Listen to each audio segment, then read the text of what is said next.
ती सर्व माहिती दिल्यानंतर ते म्हणले मला सर्व सविस्तर कळवा तुम्ही.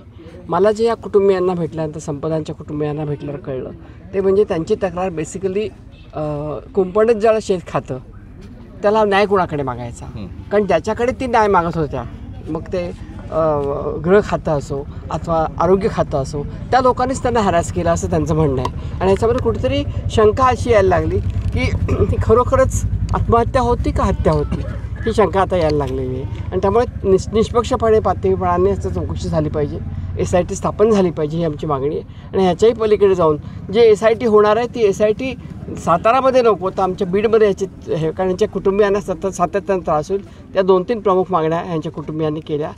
अतिशय दुःख झालं की एक तरुण मुलगी जी आत्ता आयुष्य उभं राहत होतं आणि एवढ्या छोट्या गावामधून येऊन ही डॉक्टरसारखी उच्च विद्याविभूषित झाली होती आणि MDला तिला ॲडमिशन मिळाली होती. अशा मुलीला स्वतः हा मार्ग स्वीकारावा लागला किंवा तिला करायचं वेळ आली तर मला असं वाटतं की कुठेतरी ह्याची चौकशी झाली पाहिजे.